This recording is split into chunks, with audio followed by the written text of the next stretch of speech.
You're traveling through the unknown, a journey beyond the corners of reality, where the shadows whisper and the chill runs deep. Welcome to the dimension where your deepest fears are given form.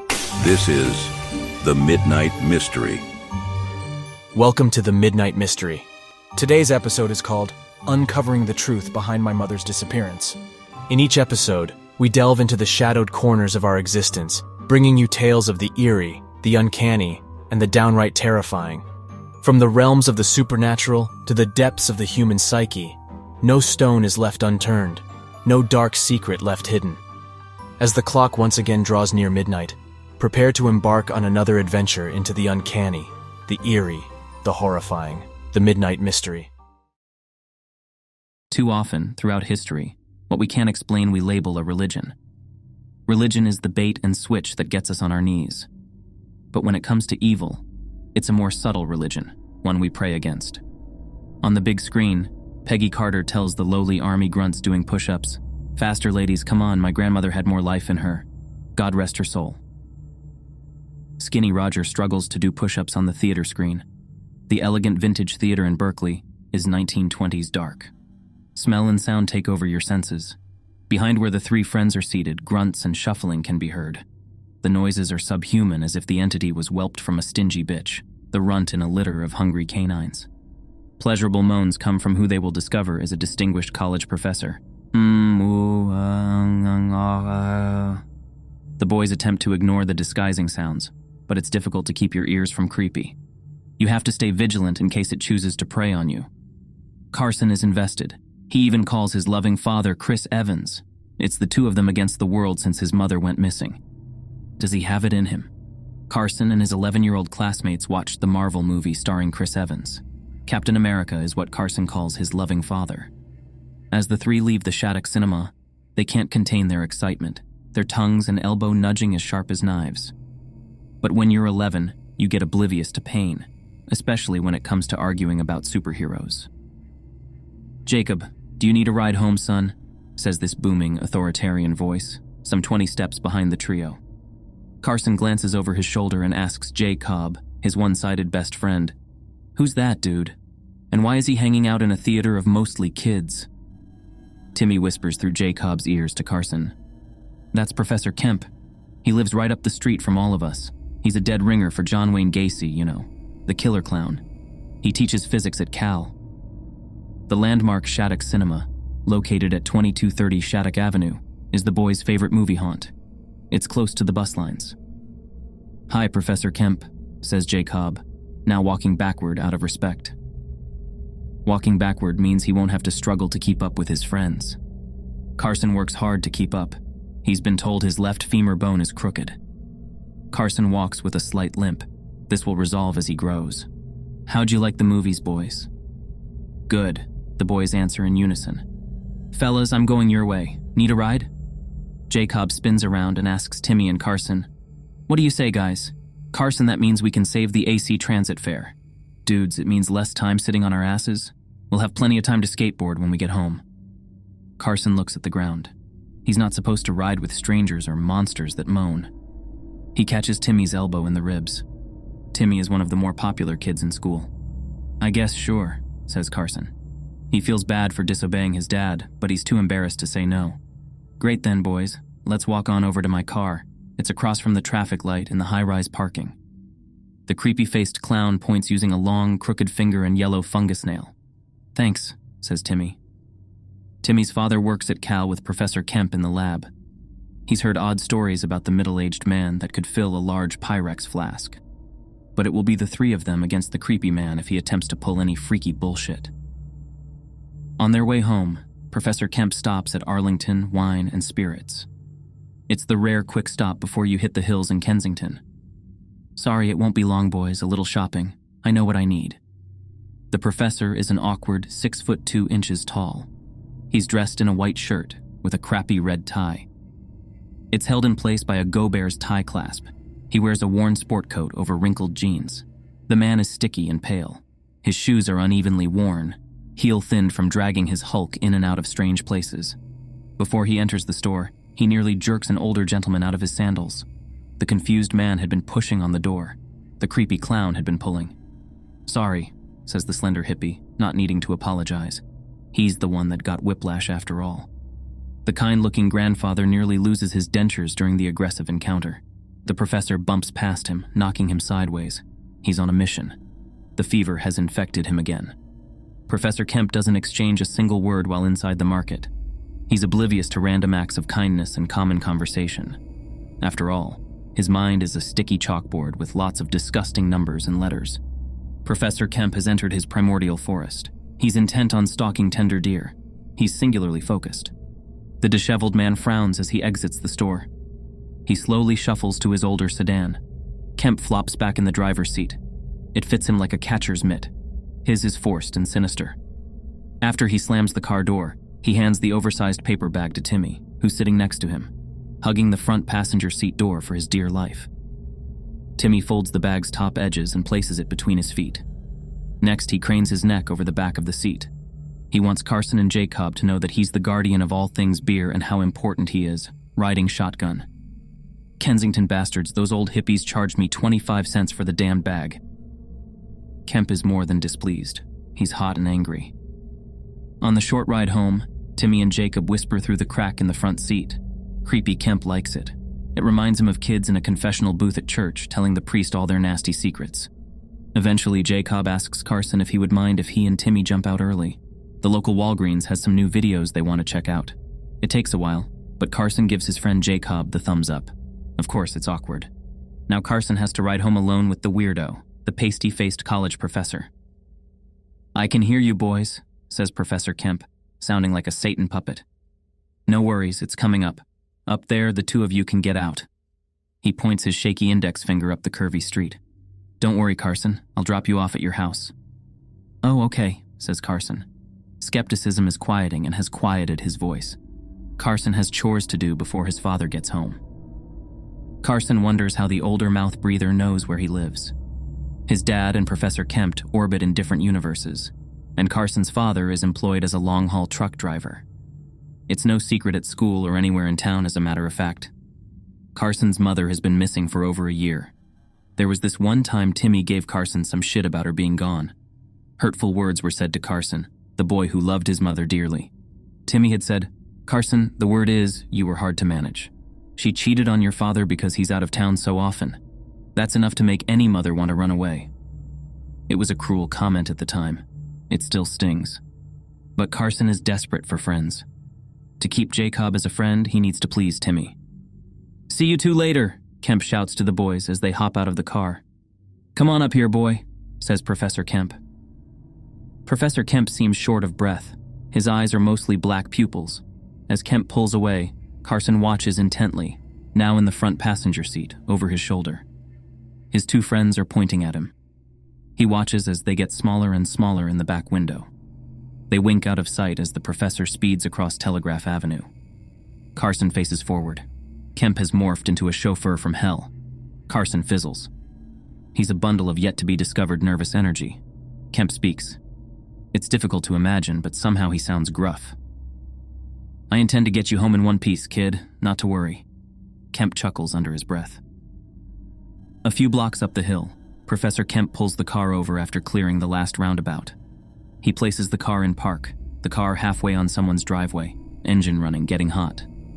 He stretches over the console, reaches into the grocery bag of beer and pops a cap with one hand. He can't wait. He eyes Carson, spilling some of the foam on his lap as he sits erect in the driver's seat again. Kemp raises the can of Coors to his open mouth. He gulps down the entire can. Foam drips, lathering up the front of his yellowing shirt before it leaves a wet patch. It's as if he's building up his courage. Afterward, the professor yanks another beer can for free. He sits up, holding it. He takes his foot off the brake and proceeds up the curvy road into the hills. Kemp guzzles beer. "Devil poison, Carson, devil poison, but it's calming," says the professor, no longer trembling. "Sir, what, sir?" asks Carson. "This beer, Carson. The evil tincture, sometimes it makes you do unnatural things, bad things you might be ashamed of doing, son." The professor crushes the empty can, tossing it out of the windy window. "In Berkeley, you can get hung for less." There is this torturous silence. It's pervasive. Carson's journey is 1,000 miles in mental distance. He watches as the once familiar landscape swipes across his window, the scenery now distorted and frightening. It flashes by in something like time-lapse photography. Carson swears the sun is a fist-sized fireball around each curve. It shows up in his side mirror. The sun is now dipping over the Golden Gate Bridge as they pass Carson's street. Carson knows the professor is going to cut his heart out once he hears it pounding like the drum of a chicken shit. Wayne Gacy gets high on fear sweat. "Your dad, Carson. What time does he get home? Still truck driving?" "Late tonight, yes," says Carson. Carson realizes his mistake. He nearly pisses himself. Carson rubs both wrists until they burn. It's a distraction. He should have lied and said his father is expecting him, that he's waiting at their kitchen table while loading a 12-gauge shotgun or loading a razor-tipped arrow on his crossbow, so he can kill any pervert that thinks twice about messing with his only child. "Ah," says Professor Kemp. Late, he's working late again, flipping grand. Park Hills Road, Woodside, Hillview Road, each street sign signals a last chance.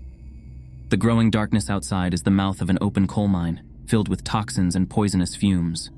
Nothing good is going to come from it. "Professor Kemp, you passed my street a while ago." Carson's knees quake. Silence. Silence is all they exchange.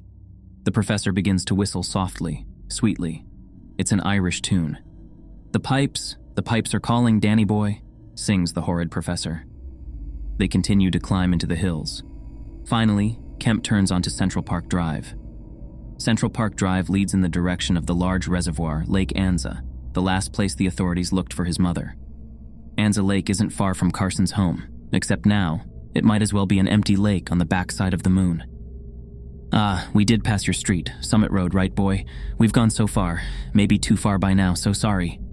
The professor's voice is not his own. He wheezes when he laughs. He pulls over at this small turnout and reaches into the bag for another beer. This time, he wrestles it out of its plastic straitjacket. He pops the last pull tab and gulps the beer. Instead of making a U-turn and taking the frightened kid Carson home, he punches the gas pedal and drives on until he enters the nearly camouflaged Lake Anza Road. Carson's mind is a papery beehive. This hive has a missing queen, and all these crazed soldiers and worker bees are flying into each other at the speed of light, tearing their hyaline wings off as they ricochet here and there looking for her. Death is nothing if not the buzzing sound in Carson's pulpy skull. His throat and tongue have been stung numb in silence.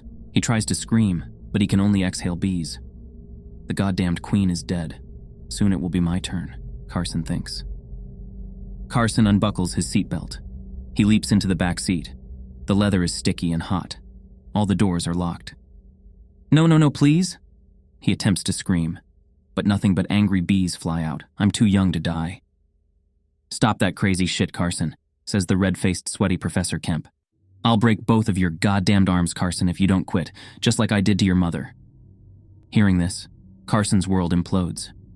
Outside, black vampire bats seize the sky. Carson's mind foments anarchy, obliterating any semblance of a conscience. He needs to prepare this thought and plan. The professor gulps down the last of the can of beer. He powers the window down, throwing the bag of empty cans on the graveled road. He grabs the steering wheel with both hands and thrusts his large frame into it. Once at San Pablo Lake, the professor swerves to the right and heads down another dirt service road. He takes the seldom-used trail all the way down to the Pines Inlet. The Pines Inlet is a hard-to-find fishing spot. Carson and his father know the area well. They fish a lot. After he stops, the human Boyle steps on the brakes and skids to a stop. Next, he slams the car into the park. The old car is no more than 20 feet uphill from the water's edge. Kemp points into the blackness, across the inky body of water in the low beams. "I told your mother that Graveyard Cove is straight across the lake from here, boy. Ironic, isn't it, you sinful little shit?" If only Carson had said, "No, thank you, I'll walk home," things would have been different. But Carson is way past blaming himself for anything, including his mother's death. Professor Kemp lets the car run and turns on the heater. Using the heater stops a car from overheating. The heater core acts like a second radiator in an emergency. He clicks the headlights to high beams. The lights skip a few hundred feet across the watery blackness. The surface of San Pablo Reservoir is mirrored glass and is windless. Bats chase insects as they skim the water, devouring them. Carson is going to be devoured too. "I want to go home, Professor Kemp. Please, I'm begging you." "In due time, boy. In due time. But first I intend to tell you a story." I don't want any story, says the trembling Carson. Of course you do. All curious boys want bedtime stories. In fact, Carson, you need this story. Scary stories help you grow up.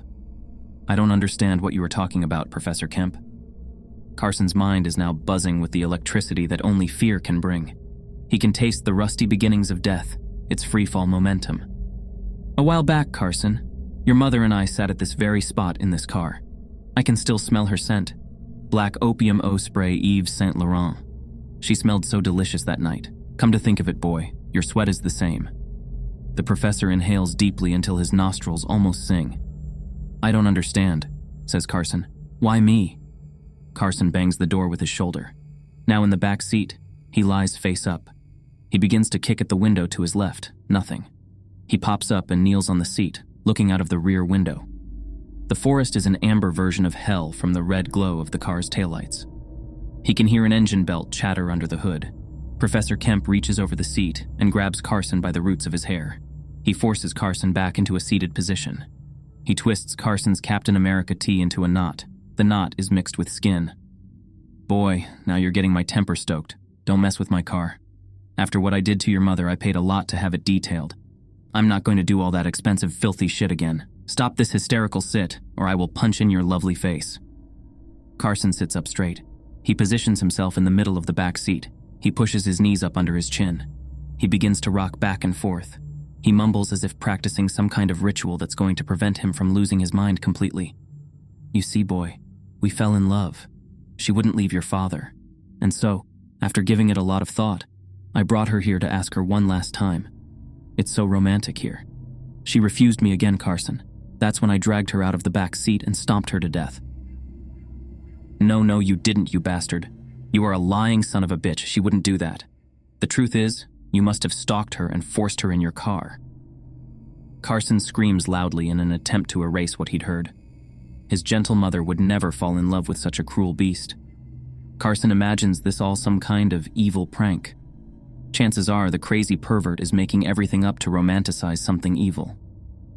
She was so fine, Carson. She was much too smart for your blue-collared father. Carson spits in Kemp's face. Afterward, Kemp lurches over the seat, slapping Carson until his face turns purple. Blood trickles out of his nose and down the front of his cherished t-shirt. Carson sees Professor Kemp as some kind of evil, breathing leviathan. He intends to kill the Orge. Okay, don't slap me again. I'll be quiet and listen to your story. I want to live, Professor Kemp. Fine, boy. Wait here and be quiet. It might just be too late for a bedtime story. Professor Kemp quickly pushes the driver's side door open. He gets out of the car. Next, he retrieves a length of rope from the trunk. He re-enters the idling car through the back door across from Carson. After a brief struggle, Kemp hoagies the young boy, tying knots around his wrists and ankles. After testing his knot, Kemp drags the young boy out of the car, heaving him up onto the roof with a thud. I have to put some water in the radiator, Carson. If you as much as move, I'll stomp your brains out like I did your mother, understand? After I top off the radiator, I'll decide what to do with you. Carson remains calm. He nods yes in the misty redness of the taillights, his mouth shut. In the building silence, Professor Kemp grabs the 1-gallon jug he retrieved while getting the rope. He walks around to the driver's seat where he reaches in and pops the hood. The heavy hood springs open. On the roof of the car, now behind the paint-chipped hood, Carson hears the evil man as he hulks downhill toward the water. He can hear the jug being filled. All the while, Carson quietly unties himself. He could run, but he doesn't want to. He has a plan. After all, the invention is the mother of necessity. Kemp uses a rag to unscrew the hot radiator cap. He bends over to fill it once the steam finishes. Stay up there, boy. I'll get to you soon.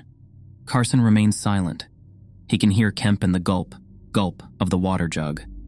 The radiator steams and puffs as it is being filled to the brim. Inside the car, the heater is turning the vinyl hot. With everything he's got, Carson leaps down onto the slanted hood, effectively creating a dull guillotine blade. After Carson hears the initial thwack, he starts to jump up and down on the hood in an attempt to crush the demon. Limp and passed out, Kemp falls on his back facing the lake. In the headlights, Carson can tell that a large swath of Kemper's face has burned off, mostly on the left side. He lays unconscious, head downhill. In a fit of anger, Carson immediately pulls off his treasured Captain America tee. He quickly ties the neck shut. Then, he fills the treasured sack with fist-sized jagged stones. He takes a deep breath. With all the furry revenge can offer, Carson proceeds to bash the monster's skull in. After the monster is still, Carson retrieves the rope, tee, and heads for home, careful not to leave any unnecessary evidence. Turning himself into a despicable monster is the price he's willing to pay. He's careful to hide from cars on the way home. He ditches the rope. He doesn't get home until early morning. Carson's father is waiting at the kitchen table without a shotgun. Carson catches hell for walking all the way home, but after hearing the entire story, he and Captain America develop another plan.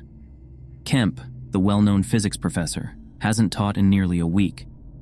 He's badly needed at the Lawrence Berkeley National Laboratory. He's an integral team member in terms of cooking up more hydrogen destruction to gift to the world. He's not answering his phone or responding to text messages. The Contra Costa Sheriff's Department contacted Cal's Dean of Physics and provided him with an update. Nothing would surprise the Dean about Professor Kemp, the department oddball. It's been a week and a half. A retired fisherman from San Leandro is trolling out of his boat directly across from Graveyard Cove near the shoreline. His propeller nicks the top of the monster's car roof. It's in 12 feet of water pointing up. In the shallow water, he can barely make out the bloated mannequin. The mannequin's eyes appear to float like bloody ping-pong balls, side to side against the greasy inside of the murky windshield. A soupy funk bubbles out of the driver's side window crack. It reminds the retired Army veteran of days-old piles of bodies he'd seen in the desert during the first war in Iraq. The retired Roger Chapman dives out of his small craft and swims ashore as if what he's seen might be contagious. Fortunately, he had his smartphone in his pants pocket. He can barely breathe while dialing 911. Good morning. This is the Contra Costa County Sheriff's Department. How can I help you? I found what looks like a butchered pig floating in a car underwater at Lake Anza. Come quickly. Slow down, sir. I can't type that fast. You say you saw a butchered pig? Early the next morning, the professor's older modeled car is towed and impounded in a designated evidence garage. The swollen corpse had already been sent to the medical examiner's lab for analysis. The side of beef won't remain a John Doe for long. It took 6 months, but the needed forensics finally arrived from the FBI in Quantico, Virginia. Inside the car, little DNA was found. However, a single oily footprint had survived the lake's cleansing water. The copied footprint was taken from the inside of the passenger windshield and the dashboard of the professor's Oldsmobile. The authorities interview Connor and his father, Kevin Clark. The detectives informed the two how they'd tracked Professor Kemp's cell phone pings from the movie theater to the liquor store, going past Carson's house and then out to the lake. You say that's where he let you out of the car, right, Carson, at your house? Correct, says Carson. Carson and Detective Martin lock eyes. Detective Martin is no superhero, but something deep tells him there is a lot more to the entire story than what the young boy had told him during the extensive interview that had been conducted. But Martin has kids too, and a wife who loves him. Neither Carson nor his father will ever have to take a lie detector test. Sorry to tell you two, but a while back, the Contra Costa search and rescue team, after searching for nearly a week using sonar and chain dragging, discovered a body at the bottom of Lake Anza. And it's not Professor Kemp's body. There is no easy way to tell you, really. We've found your mother and wife, Melissa Carter. Father and son sob in each other's arms for the longest time. The detectives are very patient. They leave the two alone for a while. One day, Carson and his father will have a good laugh about how they'd returned to Lake Anza the next day after Carson killed the monster and placed the monster's body behind the steering wheel of his death sled. How they'd worked very hard to confuse the detectives. How the two had let off the brake of the heavy Oldsmobile so it'd go into the lake, sinking itself, thus erasing most of the evidence. And so, we close another chapter here at the Midnight Mystery. Tonight's tale might have sent shivers down your spine or left you peeking over your shoulder. But remember, fear is what binds us in these enigmatic hours. If our story tonight stirred something in you, or if you've got a chilling tale of your own, we're eager to hear it. Share your thoughts in the comments, or better yet, email us your own horror story. Who knows, your tale might become our next episode. Don't forget to hit subscribe to join us again when the clock strikes midnight. Each episode awaits to take you deeper into the unknown. Until then, keep the mysteries alive in your mind and the darkness at bay. Good night, brave souls, and remember, in the world of the midnight mystery, the most terrifying tales are always yet to be told.